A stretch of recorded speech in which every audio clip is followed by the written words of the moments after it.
Olá a todos e bem-vindos a mais uma aula em português. Vamos dar continuidade ao estudo dos Lusíadas de Camões. Nas aulas passadas estivemos a trabalhar mais genericamente as características da epopeia, fizemos o resumo dos Lusíadas e também estivemos a referir-nos aos episódios que lá se encontram. Neste momento vamos então concentrar-nos naquilo que é a sequência 5 do 10º ano, referente aos Lusíadas, mais particularmente às reflexões do poeta. Ora, os Lusíadas são uma epopeia na qual se vai refletir este espírito muito positivo do Renascimento. É uma crença nas capacidades humanas e, por isso, o homem liberta-se da sua pequenez, de ser um bicho da terra tão pequeno. E como é que se vai libertar dessa sua condição humana? Através da sua ousadia, ou seja, da sua coragem. É através desta ousadia e desta coragem que vai conseguir ascender a um estádio superior e que o vai equiparar aos deuses. No entanto, não podemos considerar os Lusíadas apenas uma obra muito otimista e que só vê as coisas positivas do ser humano e, neste caso, do povo português. Vamos também encontrar na obra uma visão bastante crítica desta época histórica através da voz do seu escritor, ou seja, do poeta Luís de Camões. A par desta glorificação dos portugueses, desta visão muito otimista do ser humano, vamos encontrar também uma grande desilusão, uma crítica à visão do homem na sua pior vertente. O poeta mostra-se desencantado, mostra-se pessimista com os seus contemporâneos, com um Portugal que o enche de tristeza, que o enche de nostalgia e de desencanto. Uma coisa que não nos podemos esquecer no que diz respeito à escrita de Os Lusíadas é que os Lusíadas foram escritos 74 anos após a viagem marítima de Vasco da Gama à Índia, o que quer dizer que já o Império Português se encontrava no seu declínio. Portugal estava já em decadência e já temos aqui uma espécie de previsão que um futuro negro para o país se vai aproximando pouco a pouco. E onde é que nós conseguimos encontrar este desencanto? Este desencanto vamos encontrá-lo precisamente no final dos cantos, através da voz do próprio poeta. São reflexões, são opiniões, são chamadas de atenção que Luís de Camões faz após contar a história e que quer transmitir às pessoas que vão ser os seus leitores, no seu caso, os portugueses, seus contemporâneos. Este poeta vai se apresentar não só como um escritor, mas também como um guerreiro, como um soldado que ama muito a sua pátria, mas que, no entanto, se considera desprezado por aqueles que deviam dar-lhe o valor que ele acha que merece. Não só desprezado pelos seus contemporâneos, mas também perseguido pela própria sorte. E como um poeta humanista, ele considera que deve assumir uma postura ativa e crítica e deve dar a conhecer isso às pessoas que vão ler a sua obra. E é por isso que a sua crítica se vai basear no seguinte: vai ser uma crítica à ignorância, ao desprezo que os homens de armas, os soldados, aqueles que supostamente deviam mostrar valor pelas artes, porque vão ser as artes que os vão dar a conhecer ao mundo, mas é precisamente essa crítica que ele vai fazer aos homens, aos soldados e o desprezo que sentem pelas artes e pela poesia. Vai também fazer uma denúncia do desprezo pelo bem comum, da hipocrisia, da tirania dos grandes relativamente aos pequenos, dos aduladores do rei e também dos exploradores do povo. Vai denunciar o poder corruptor e vil do ouro. Vai propor também o ideal dos humanos esclarecidos, aqueles que têm direito a receber a recompensa da Ilha dos Amores. Vai erguer-se contra este adormecimento da pátria que se deixou ficar um bocadinho à sombra daquilo que os seus antepassados fizeram e agora encontra-se metida no gosto da cobiça, numa austera, apagada e vil tristeza. E, acima de tudo, compara o presente do povo português àquilo que foi a grandiosidade do seu passado. Um povo que era pequenino, um povo que era bastante humilde, mas que mostrou ao mundo como é que a capacidade de sonhar, a ousadia e a coragem podem levar a fé a todos os cantos deste planeta e abrir novos mundos ao mundo. É precisamente através de cantar o heroísmo do passado de Portugal que Camões pretende mostrar aos seus contemporâneos, portanto aos portugueses do presente, a falta de grandeza que eles agora têm e também incentivar e exortar o rei a voltar a trazer esta grandeza a Portugal através da realização de grandes feitos. Vamos passar então à análise de cada uma destas reflexões do poeta e vamos começar pela proposição, uma vez que temos aqui precisamente Camões a indicar-nos a que se propõe nesta sua epopeia para que nós, leitores, possamos saber o que é que ele pretende e possamos também acompanhar com outra consciência a sua obra. Ora, a proposição é uma das partes obrigatórias da epopeia, neste caso inicia-se no canto 1 e vai da estância 1 à estância 3. E eu vou passar a fazer a leitura destas 3 estâncias que fazem parte da proposição. As armas e os barões assinalados que da ocidental praia lusitana, por mares nunca dantes navegados, passaram ainda além da Taprobana, em perigos e guerras esforçados, mais do que prometia a força humana, e entre gente remota edificaram novo reino que tanto sublimaram. E também as memórias gloriosas daqueles reis que foram dilatando a fé, o império e as terras viciosas de África e de Ásia andaram devastando, e aqueles que por obras valerosas se vão da lei da morte libertando, cantando espalharei por toda a parte, se a tanto me ajudar o engenho e arte. Cessem do sábio grego e do troiano as navegações grandes que fizeram. Cale-se de Alexandre e de Trajano a fama das vitórias que tiveram, que eu canto o peito ilustre lusitano a quem Neptuno e Marte obedeceram.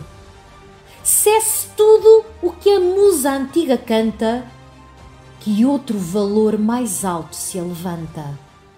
Temos então aqui a introdução à epopeia. Temos a apresentação não só do seu assunto, mas também do seu protagonista, do seu herói. E então o que é que vai ser cantado? O que se vai cantar é precisamente ações, são feitos gloriosos. Neste caso, no caso da epopeia lusitana, vai-se cantar todos aqueles homens que, cheios de coragem, descobriram novos rumos, novos caminhos para um Oriente desconhecido à custa de muitas vidas e que foram por mares nunca antes navegados, foram descobrir novas terras mais longe, mais até do que aquilo que normalmente se podia esperar de um ser humano. Neste caso estamos então a referir-nos à viagem de Vasco da Gama à Índia e à descoberta do caminho marítimo para a Índia. No entanto, não vai ser apenas isso que vai ser cantado. Camões deixa-nos também aqui a indicação de que nos vai falar da história de Portugal e todos aqueles reis que contribuíram não só para aumentar o Império Português, mas também para aumentar a fé cristã no mundo.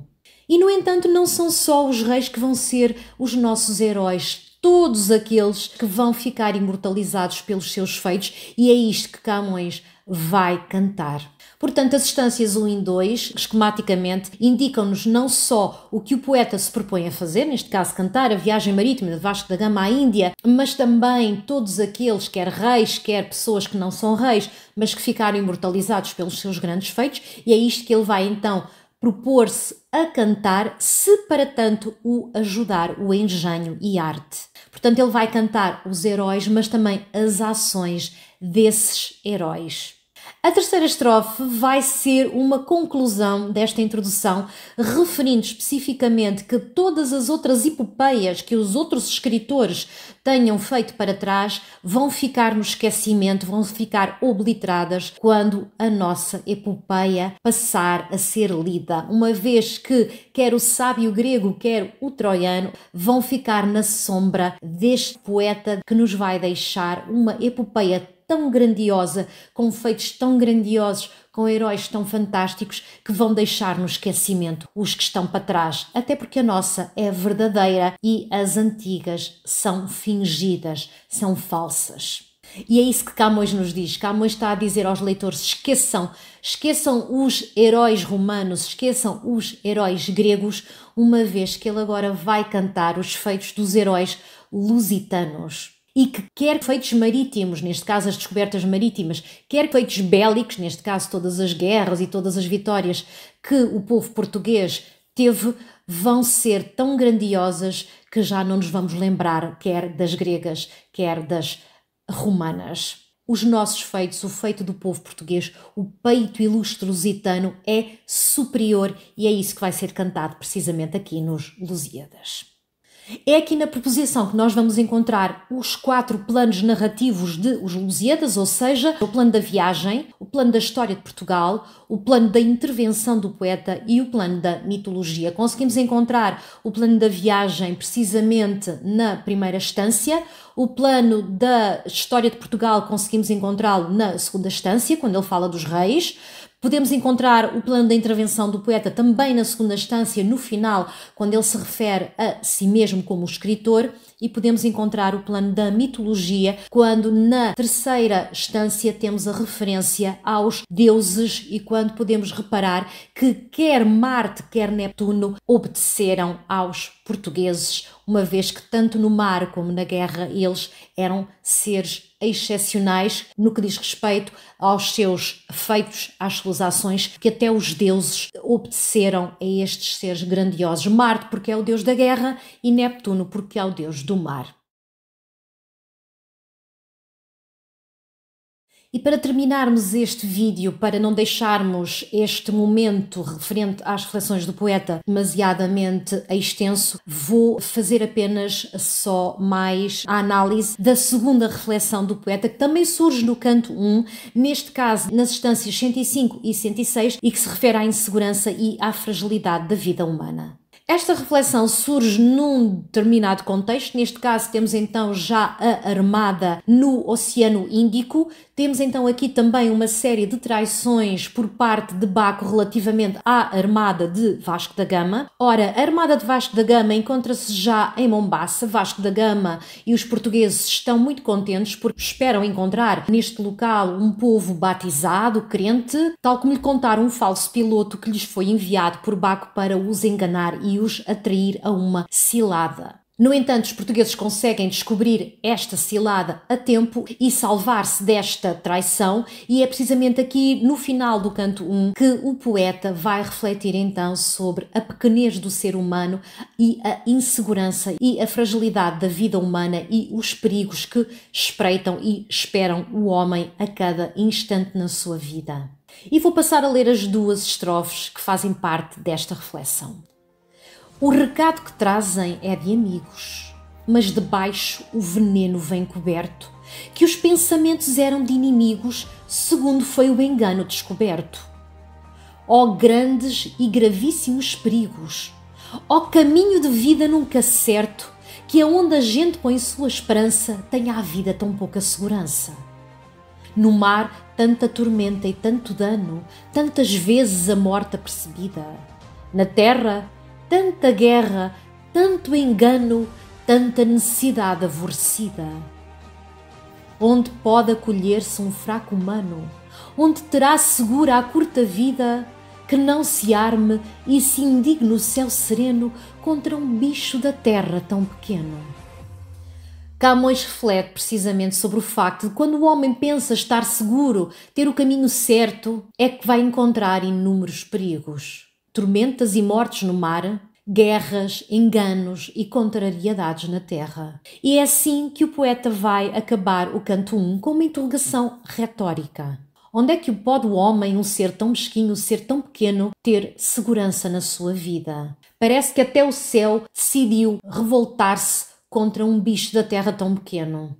Este desabafo acaba por vir um bocadinho a seguir a este episódio vivido pelos portugueses, pelos marinheiros portugueses, e que vai ser o reflexo daquilo que vai esperar não só os portugueses ao longo da sua viagem até à Índia, mas também o próprio ser humano na viagem que é a sua própria vida. E não é ao caso que esta reflexão vai surgir precisamente no final ainda do canto 1, ainda quando temos tanto caminho a percorrer, não só os marinheiros na sua viagem à Índia, mas também o ser humano na sua própria vida. E desde o canto 1 até ao canto 10 vamos ver de que forma os portugueses vão mostrar a sua coragem e a sua ousadia no meio de tantos perigos, de tantas tormentas e de tantas traições. É nesta altura que nós podemos pensar que seria uma boa altura para os portugueses desistirem.